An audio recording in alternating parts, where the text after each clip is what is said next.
The Super Nintendo was a legendary video game console that's been around as far back as I can remember. It wasn't the first console I played a game on growing up, but in the 90s, your first exposure to gaming was probably Super Mario or Sonic the Hedgehog. That is, unless you were the Panasonic 3DO kid, in which case, Gex it is.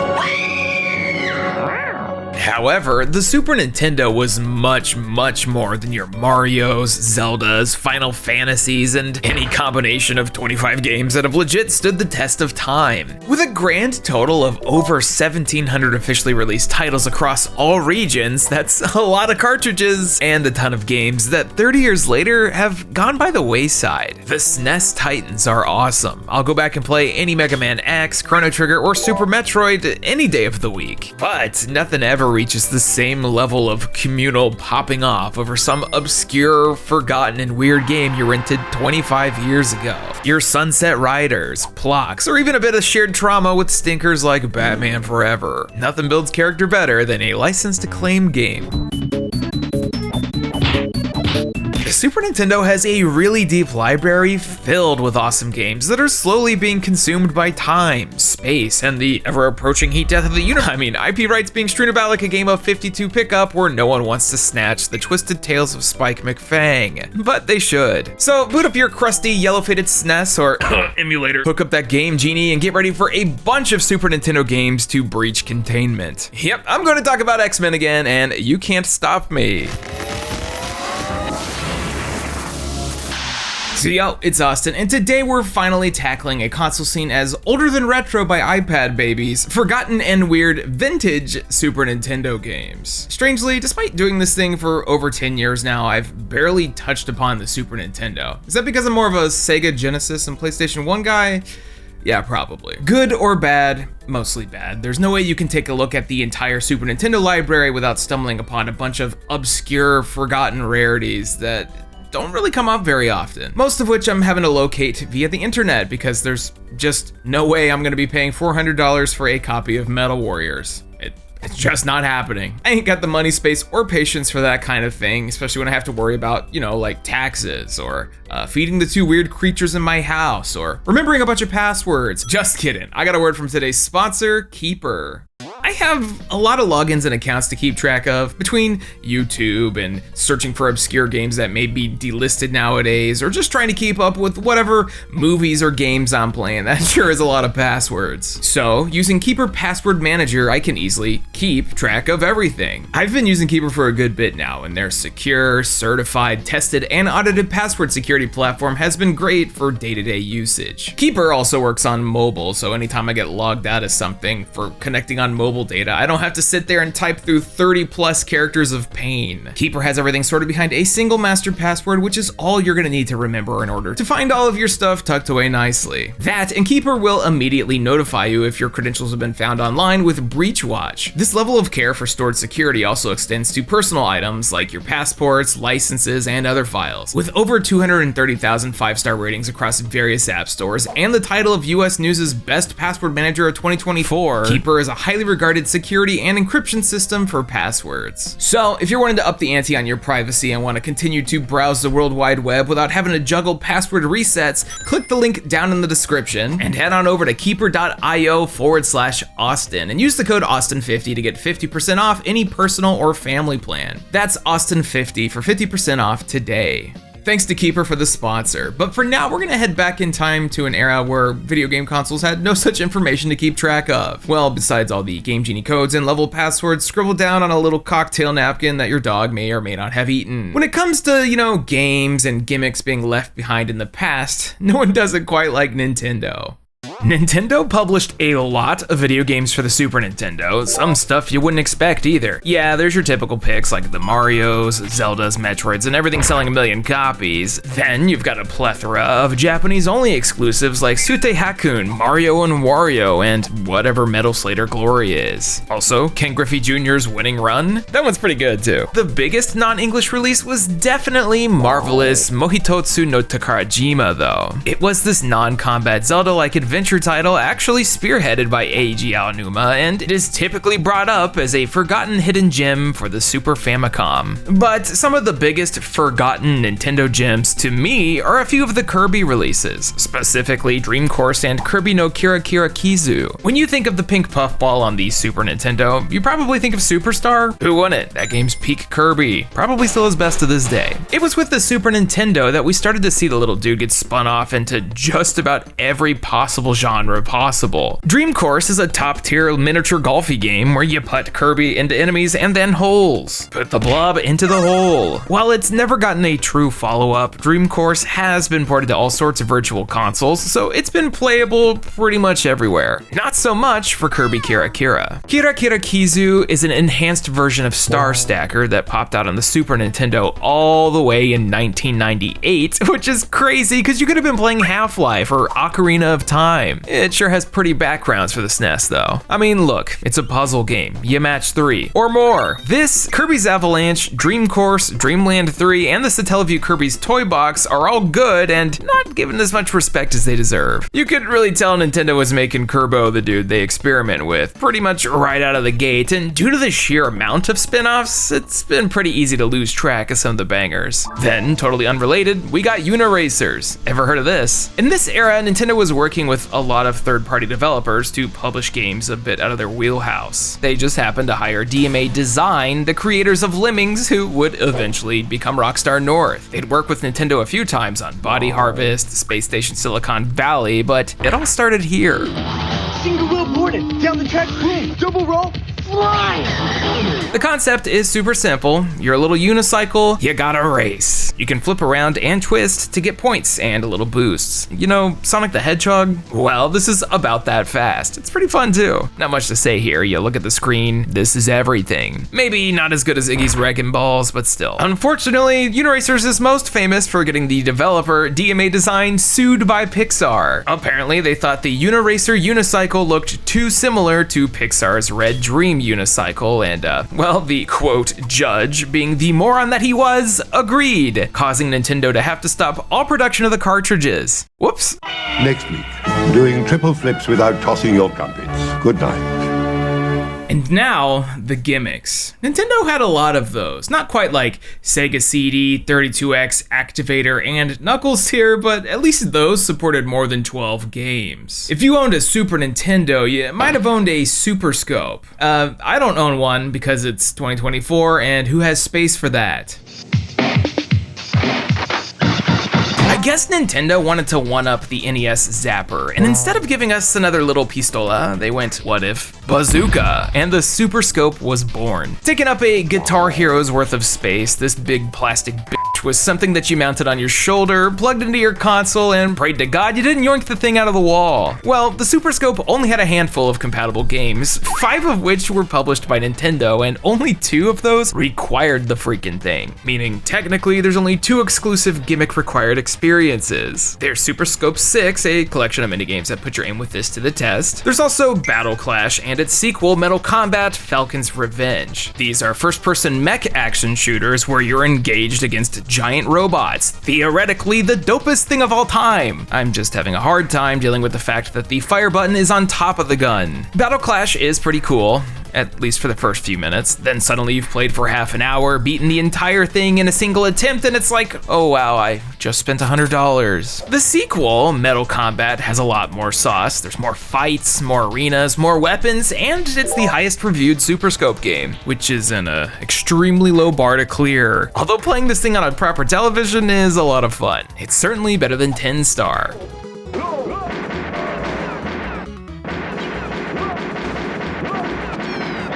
10 Star here is beefy for a light gun game, and it can also be played with a controller. You play as an anthropomorphic robot sheriff doing Wild West sheriff things, shooting rabble-rousers and saving the day. But the only thing that's stuck in my mind are the Nintendo seal of approval massive robot yabos, putting Eve Stellarblade to shame. Just be glad I didn't cut you in half for this. The most famous one of these SuperScope games also happens to have an image that's never left my mind. People always be talking about Mario with a gun. Well, we had Mario with a gun back in 1993, Yoshi's Safari, the game where Yoshi's looking back at it.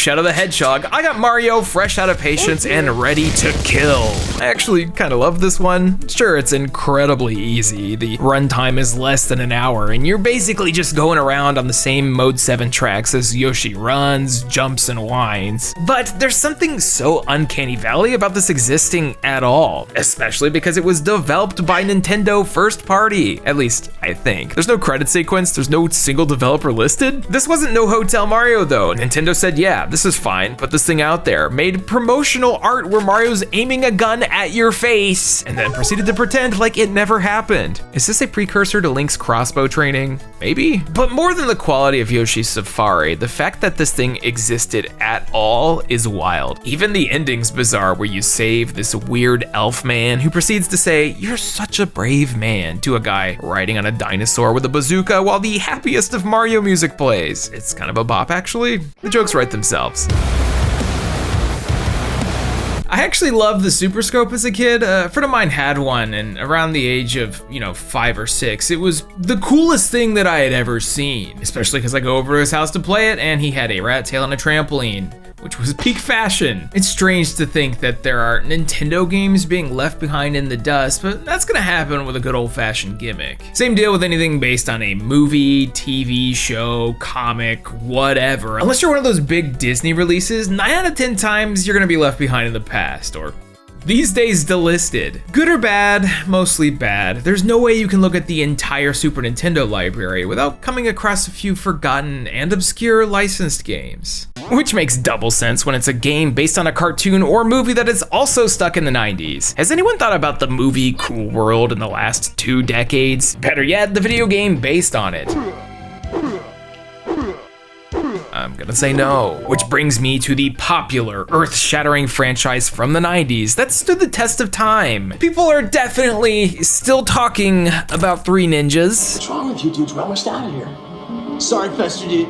I gotta take a major dump, big time. Okay, maybe not. Three Ninjas Kick Back, Three Ninjas Knuckle Up, and Three Ninjas the One with Hulk Hogan are a whirlwind of terrible kids movies, all technically produced by Disney under Buena Vista. The theatrical release of the original was even preceded by a bonkers short. These times were wild. I mean, what you see is what you get. 3 dumb kids training under their Japanese grandfather, played by Victor Wong, the late legendary Chinese-American journalist turned actor. Despite that, it's the great value version of the Karate Kid, franchised into the ground in a total of 6 years. That's capitalism, brother. Well, the second movie in the series got itself a video game for the Super Nintendo, Three Ninjas Kick Back, and it's actually better than the movie? How often does that happen? Leave me a comment if you know any others. Developed by Malibu Interactive, Kick Back is what appears to be a run-of-the-mill platformer where you get to take control of Colt, Rocky, or Tum Tum as you go through the events of the film. Go to Japan, get some dagger MacGuffin, and do cool ninja things. Gameplay-wise, it's nothing too special, although I found it bizarre that frame 1, you're thrown into a boulder chase sequence that'll kill you instantly. And don't forget the minigames that'll end before you can understand anything. The main kicker is that Three Ninjas Kick Back supports co-op, which wasn't very common for this type of platformer. You might need the help too, as it can get pretty difficult with various death holes, a small amount of life, and the fact that each and every single person wants to kill you, like this guy. Especially this guy. Three Ninjas Kick Back has a decent amount of love poured into it for a game that's gonna stick with absolutely no one. There's multiple hours of levels too, which is rare for this era, and even if it's not great, it's the perfect example of that licensed obscurity we just don't get anymore. Although the best version's probably the Sega CD one, because it's got FMVs. Anyways, I don't got much to say here except Macho Man better. Guaranteed victory! Speaking of martial arts and aping stuff from Japan, how about them Mighty Morphin Power Rangers? When Super Sentai got repackaged and Americanized, it really hit the 90s like a bag of bricks and left an impression so hard that they're able to milk that rendition of Zyuranger for what, 30 years now? Feels like it was impossible for anyone to escape those Rangers, and me, a child,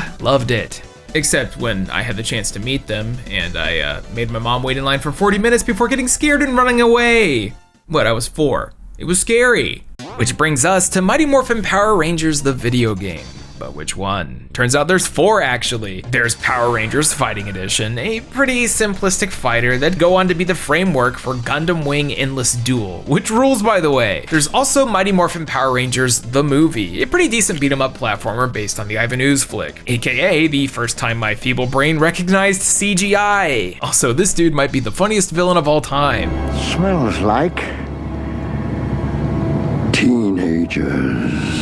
You might also remember Power Rangers Zeo Battle Racers. After they ran out of material from Zoo Ranger, plus their hired extra scenes, Saban decided to run with O Ranger and give us Zeo. I was definitely the Gold Ranger for Halloween once. This dude was my favorite. He was also on the cover of a Mario Kart clone that decided one half of the screen was fine. For single player too. Of all the Super Nintendo Ranger games, this is definitely the most forgotten about, but I want to talk about the original. Simply Mighty Morphin Power Rangers. Weirdly, all of them by Bandai and developed over in Japan. It's not going to be getting any points for originality, difficulty, or even gameplay, but there was something about playing this as a kid that really blew me away. You could pick anyone between the original cast, even if they went out of their way to make everyone extremely cartoony. Billy got that Kylo Ren body in those overalls. Then you just go stage to stage, to the right, smacking putty patrollers until they explode. With each stage, you could pick another ranger to play as, even though they're just recolored sprites. Yo, Kimberly's looking juiced up. This all culminates in the last few stages, having you play as a Megazord as you blast away big monsters, drive off into the sunset with a really unfortunate image, and boom, that's Power Rangers for the Super Nintendo. The sequel, the movie, is definitely the better game with more challenge, variety, and also a 2-player mode, but I got good memories of the first. However, all of these are gonna be lost to time thanks to licensing and probably Saban. I just remember being wowed by the fact that they had the real song lyrics on such a small cart. As we all know, there are so many licensed games from this era. They were just cheaper and faster to develop back then, since we didn't need to try and run QA on every rock in an open world for 5 years straight. So if you could name a TV show, movie, or cartoon, it probably had a video game, like An American Tail, Fievel Goes West. Not familiar? I wouldn't blame you, although you should see American Tail, that's a classic. Despite coming out in 1991, Hudson Soft decided to put this out 3 years later, and this sure is a video game. You'd see these left and right, the Tiger Electronics tier of video games, where they indeed exist, so getting something truly spectacular was increasingly rare. That is, unless your name was Capcom and all you did was win. Enter the coolest team up that I wish would come back, Capcom and Marvel. We talk a lot about Capcom and Disney putting out bangers on the NES, yet it seems like some of their non-fighting game efforts don't get the respect they deserve.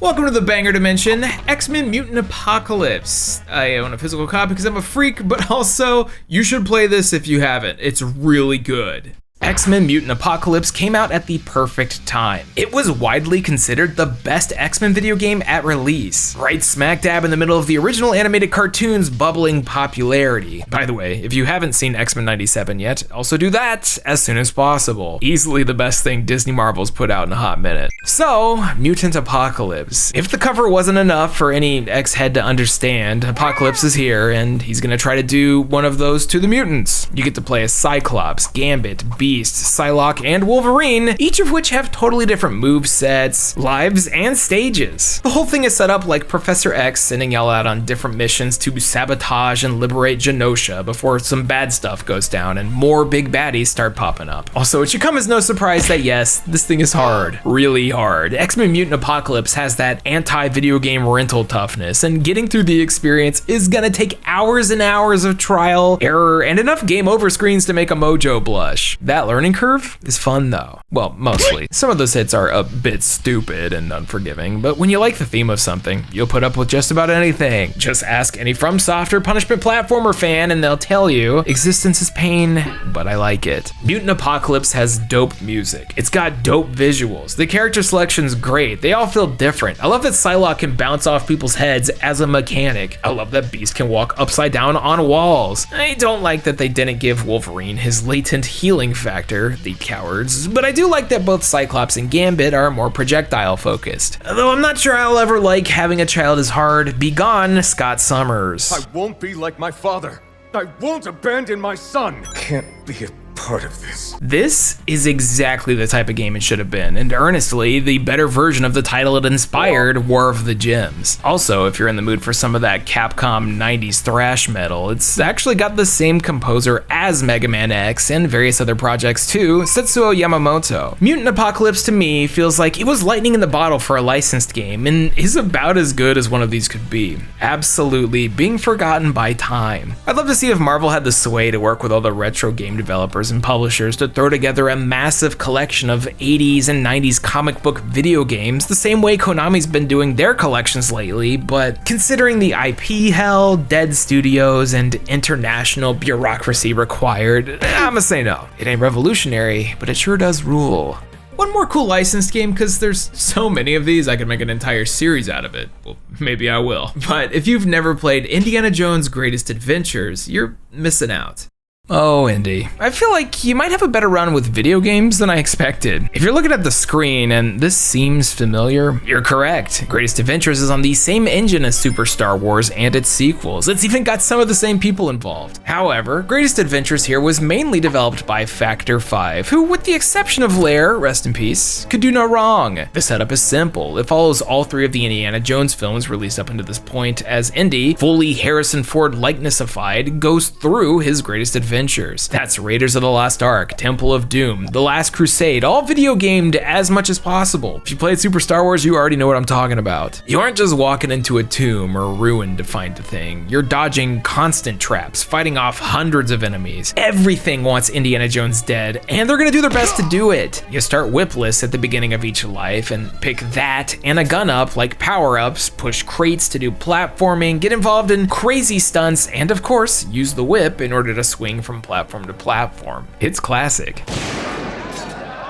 Should an Indiana Jones video game have ridiculous boss fights? Maybe? Y'all remember that scene in Raiders where the dumb is open the Ark to unleash a living hell upon everyone with their eyes open? Well, what if instead we have a big boss fight where the Ark's popping out spirits and you whip everyone to death? Yeah, video games. Thankfully, Greatest Adventures isn't as hard or unforgiving as, say, Super Empire Strikes Back, but it will kick your butt every now and then. There's some easy cheats and passwords you can use if you get stuck or game over, and you probably will because this game's not short, although it is broken up by film as you go in chronological order. We've also got a good amount of variety. You want Mode 7 Temple of Doom minecart sequences? Let's go. Which means yes, the Avalanche Raft Chase sequence is there too, just without any of the side characters. Oh, and if it wasn't obvious, Greatest Adventures is gorgeous to look at. The sprite work is really clean, and some stages make me forget that I'm looking at a Super Nintendo game. It kind of feels like this one slipped through the cracks from a modern lens. A lot of older licensed games never really get their due, especially because the Super Nintendo was filled with so many fantastic titles, many of which have been ported, remade, or even just shoved into a compilation somewhere. If you're finding yourself on a Super Nintendo binge one of these days, don't be afraid to try out Indiana Jones' Greatest Adventures or X-Men Mutant Apocalypse. These two are dope.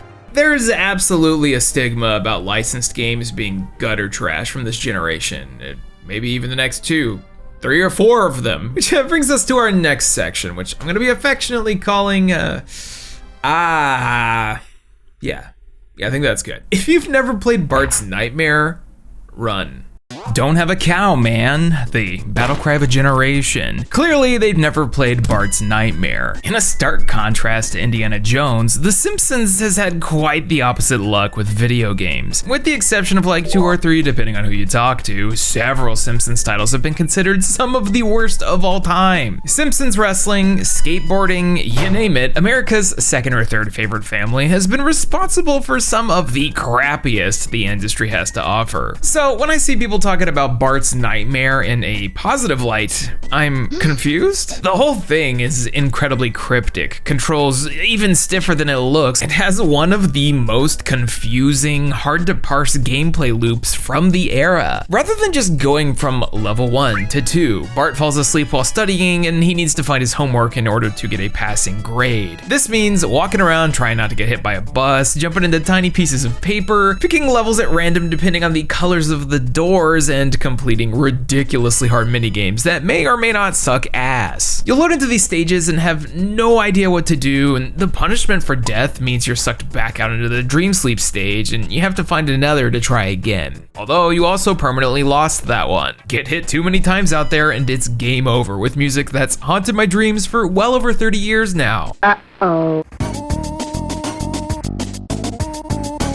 Homer is so disappointed. And I'm disappointed to find out that even if you're able to beat every level with the best scores and get an A+, the only difference for the endings is the way your family reacts. I basically saw the ending already. Bart's nightmare, just don't. Same goes with Lawnmower Man. What happens when you loosely adapt a Stephen King novel into a movie and then add a whole bunch of entirely unrelated fanfic tier nonsense? Well, you get sued, but also you get the Lawnmower Man. I mean, I guess that's what happens when you take a book about a dude eating grass naked and turn it into an early 90s cautionary tale about drugs in VR. It's also got 1992 CG.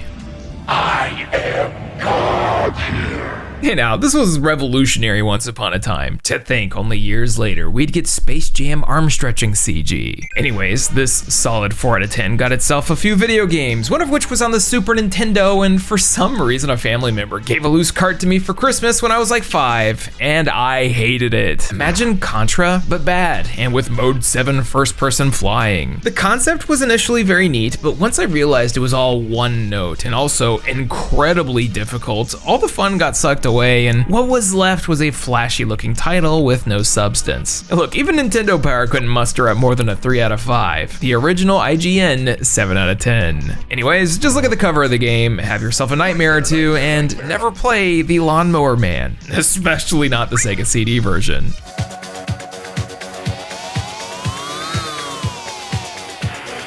Get ready. All right, no more licensed stuff for now. How about we talk about one of the Super Nintendo's worst of all time, Skulljagger. Skulljagger Revolt of the Westikins is not just a terrible name for anything, but also one of the most notoriously terrible video games on the Super Nintendo. It's a story about the land called Westica, a free nation that was taken over by the evil pirate Skulljagger. You play as this guy as you help lead a revolt to take the island back. Of course, with the power of swords and bubblegum. Wait, what?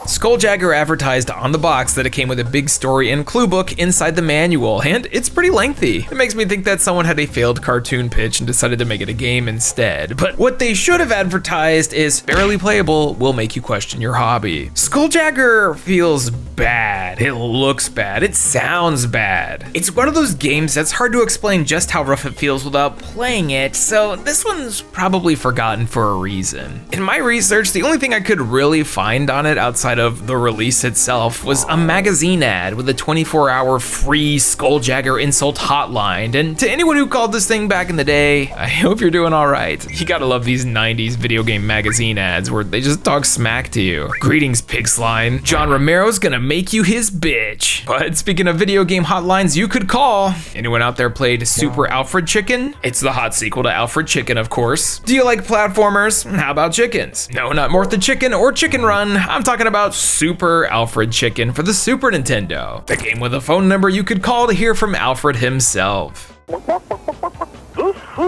is Alfred Chicken, Super Alfred Chicken. Thanks for calling, and I'm coming really soon. I'm really cool, I'm way cool. Every magazine's talking about me. If you don't have me, you aren't cool, so get me now. Yo, was that Paul Bearer? Oh yes, it won't be long, Bret Hart. Super Alfred Chicken is a platformer where you're extremely limited with your self-defense options. You can dive straight down by holding down after a jump. You can find seeds to fire occasionally, and well, that's about it. You also die in one hit, which seems to be a common thing in a lot of these bad games. The main difference being in some of those, you don't play as this freaking guy. It's just a red chicken. It's not an endearing cartoon character. He's not a goofy Mario side enemy. It's Alfred Chicken. Who cares? What, you're not excited for the PlayStation 1 reboot of Alfred Chicken? No, I'm not. I am excited to get a game over though, so I can see this dude explode into dinner. Yeah, retro video games sure loved creating gore of my comfort characters. Super Alfred Chicken is a very forgettable platforming romp through a bunch of stages with no real distinction between them. It's just hit buttons, dodge dudes, float to the exit, and that's literally it. Look, I'm all for mindless video games without much of a plot or any real, like, thing going on, but here it's just get to the end of the stage, do it again, except without any cool music or mechanics to toss things up. Not to mention it all sounds farty like 90% of the time. Anyways, when I was a kid, I played this in a dentist office while waiting for an hour because it was the only thing they had. Now I got a lifelong vendetta. I hate you, Alfred Chicken.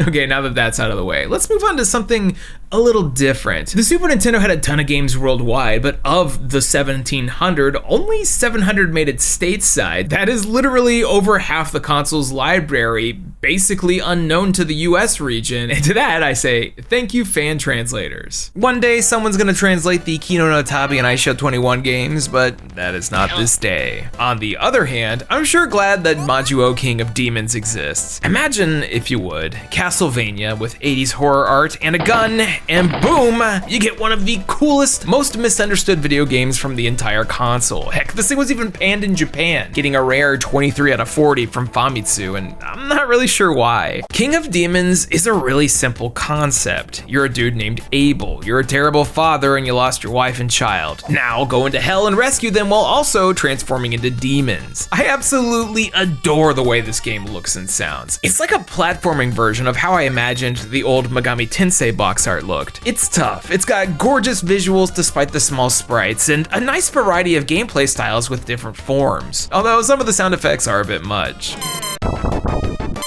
Majuo really feels like they smashed Castlevania together with Altered Beast, and I love it. It's almost shocking to me that this didn't come stateside, but I guess it might have been a little too violent for Nintendo's squeaky clean image in the mid-90s. Thankfully, this did recently get a physical re-release, like an actual brand new SNES cart that came stateside, so we could play it for the first time in English, and I'm sure glad I learned about its existence. Sometimes, video games are good, even if they don't sound good. How about a game by Arxis Software? Battle Zek Den. It feels like a vast majority of anime-looking anything didn't really stand a chance of making it stateside, since we were apparently into your Earthworm Jims, Boogerman, and Alfred Chickens, but there's a handful of games from Japan that have gone by the wayside despite being, well, decent. It's a run-of-the-mill beat-em-up. I like those, just starring one of 3 cool anime girls. Mechanically a little simple, but something that'd serve as the perfect rental for a weekend. Plus, you get to do this. And it doesn't get much better than this. Konami's Twin Bee franchise is practically absent in the States, despite having a ton of games over 2 decades in Japan. I really like the spin-off, Poppin' Bee Rainbow Bell Adventures, probably because it lets me do a little Rocket Knight Adventure style wall bouncing and dashing, which, oh, wow, this is just Sparkster with bigger maps, huh? No wonder I like this one. Rainbow Bell actually came out in PAL regions though, which once again proves us Americans had no taste. Yet at the same time, we also didn't get PAL exclusive Jelly Boy, and maybe that was okay. Move over, Goo Girls. We got Goo Boys with Jelly Boy doing whatever this is. Jelly Boy, I hate saying that, is a ridiculous platformer by Probe Software, who have given us a healthy mix of good and awful games. Extreme G, anyone? But Jelly Boy goes to show that maybe all ideas aren't winners. Mechanically, it's not so bad. You control the Jelly Baby, you do the platforming, you get new forms as you move around, you punch through your stomach, and if you want to duck down, you actually turn into a duck. Look, I don't think the kids out there are clamoring for the Jelly Boy, despite his attempts to be the coolest on the block, especially not when they're faced with a game this difficult.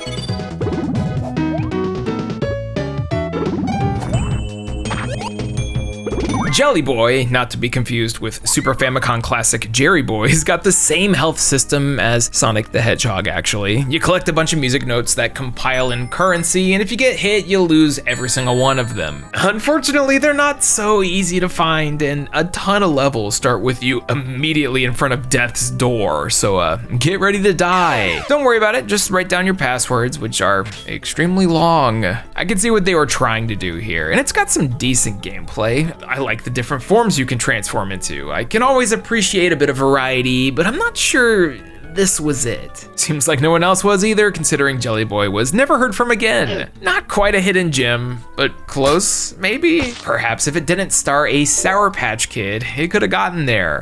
Speaking of small little amorphous blobs of stuff that can turn into other things, why don't we talk about a few hidden gems? And maybe a little rapid fire style, because we're getting a little long in the tooth, and how long can I honestly talk about Claymates? Have you heard of this one? I loved Claymates. Visual Concepts put together one heck of a weird platformer. Imagine Jelly Boy, except with sonic speed. It's a clear product of the time with bizarre sprites and animation that reminds me a lot of that Green Jelly Three Little Pigs music video. You grab little globs of goo to turn into animal buddies that all control differently. Claymates has a super unique identity that I think stands out in the sea of mediocre platformers, yet it's somehow still been stuck on the Super Nintendo for over 30 years now.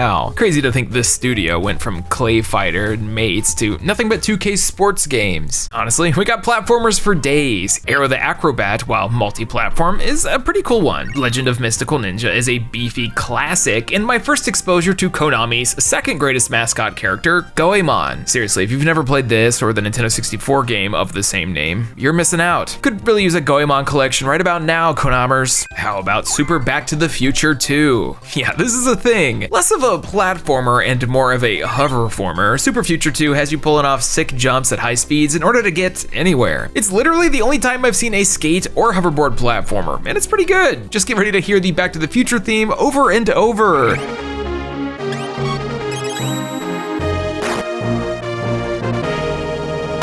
Thankfully, the Super Nintendo isn't all platformers. Y'all have probably noticed that I didn't talk about a single JRPG. Well, that'd be a terrible use of my time for a video with this many games, but there's so many from this era that are being forgotten. Breath of Fire 1 and 2 are bona fide classics. Lufia 1 and 2 are standouts from Taito that deserve way more respect. Paladin's Quest is a bizarre release that was super overlooked, and this is literally just scratching the surface. The Super Nintendo was a JRPG beast with so many still getting new fan translations to this day. I'm tempted to call Chrono Trigger forgotten, considering Square Enix has decided to do jack all with it since the lackluster Steam port that took several patches to fix, and one day I'll get all my friends to play it. Though I'm also tempted to point them in the direction of Evo's Search for Eden. Don't know this one? I don't blame ya, but it's good. Just plain old NX put this one out in 1992, and it was absolutely ahead of its time. You play as a little fish, at least at first, then you eat other fish to gain evolutionary points to grow stronger. You advance ahead in time and power till you're a land creature and eventually a full-on human. It's got this fun system for upgrading, and while combat's a bit tedious, it's absolutely a classic. Hey, remember NX? Name any game of theirs that doesn't contain the words Dragon or Quest, and you've got hits that like 15 people remember. Anyone played Illusion of Gaia? ActRaiser? No? I thought so. You should though. Which brings me to my last game of the day, and something that I didn't even know existed until about 30 hours ago when I wrote this. The Super Nintendo has a ton of platformers, a lot of which are bad, and this isn't one of those. Published by Sony ImageSoft, which feels weird to say nowadays, would be Skyblazer. Sony's most impressive action title to date is ready to soar onto your SNES. It's Skyblazer. Yo, wait, is that Pearl Jam? My favorite band? Is this game made for me? Haven't heard of this? I don't blame ya. The box art certainly won't be pulling anyone in. Skyblazer isn't a game I thought I'd have much to say about, but sometimes a classic action beat 'em up comes along and grabs your heart without much of a reason. You're playing as Sky, the Skyblazer, or Garuda in the Japanese release. You're on a quest to find and defeat Ashura. You're gonna go level to level collecting power-ups that'll permanently buff your dude, and the scale of things gets bigger with time. When you start out, you're running, jumping, and kicking dudes to the best of your ability, but as you gain magical powers, suddenly new platforming challenges come a-knocking. You can hold onto walls, you can use MP to dash across areas that are surrounded in spikes, and like, this doesn't seem like the type of game that would release in 1994. In fact, I think Skyblazer might have had one of the first instances of air dashing in video games, as this ability predates anything listed over at Giant Bomb. By all means, please prove me wrong, but this feels advanced. Before you know it, you're turning into a phoenix to leap over entire zones, or using these powers to fight your way out of tricky situations, and I was having a blast, even if sometimes you can stunlock bosses to death with perfect spacing. I've got them locked in a pattern. You mode 7 from continent to continent, stockpiling lives, writing down passwords for your RPG-style progression, and before you know it, you're at the end, challenging all the bosses once again for what might be a near-perfect one of these. If I had played Skyblazer as a kid, I think I'd hold it in the same regard as like High Seas Havoc or Rocket Knight Adventures. It's not just visually gorgeous, it feels good, it sounds good, it's got the perfect amount of challenge, and while maybe it'll temporarily leave my brain after a few weeks, at this moment in time, Skyblazer was nearly perfect. I locked it a lot. Not a TV studio! Austin. So there you have it, a bunch of weird, forgotten, and obscure Super Nintendo games so old they'll soon be able to run for office. I, for one, support the Yoshi Safari platform of riding into the sunset with bazookas on dinosaurs into total commercial failure. What's one of your favorite obscure or forgotten Super Nintendo games? I don't want to hear you say Earthbound, don't do it. Though for real, the Super Nintendo port of SimCity owns. If you haven't played that, that's how I got into the city building. That game's great. Let me know yours down below. If you like today's video, check out the sponsor Keeper, or if you want to support me more directly, you can head on over to our Patreon. With that, you'll gain access to the Discord server that I pop into every now and then, and with that, your support is greatly appreciated. It all goes back to my editors to help us pop out 2 40+ minute long videos a month, which is a lot for me. Do I need sleep? Probably. While you're here, give me a like, a subscription, a negative comment down below telling me that the Super Nintendo isn't vintage, or just tell your favorite family member. Hopefully they don't resent you after. Anywho, I've been Austin, and catch me next time after a little break. Enjoy summer. It's hot. It's way too hot. Thank you so much for watching. Special Patreon shout out to Aaron Kwolek, Benna Oswald, Blackfoot Ferret, Blake Thomas, Charles Rosner, Cheeks, Chris Shelton, DX Buster, Dylan Snyder, Hey Quiggles, Idlevice, Jay Roos, Jacoby Fitzpatrick, Kevin Zanowski, Hotcha Bear, Rare Find It, Rosham Brody, Ryan Talbert, and Vox. Thank you so much for your generous support. We're gonna be taking about a month between now and the next video, because I got a couple things I need to recalibrate, but I'll be back soon. And hey, enjoy summer. By the way, I won that TCG tournament. Granted, I only played against 2 people, and I lost one, but I won. They let me win. I did it. Is Dragon Ball Super Fusion World dead on arrival? Maybe. I like it. Okay, bye.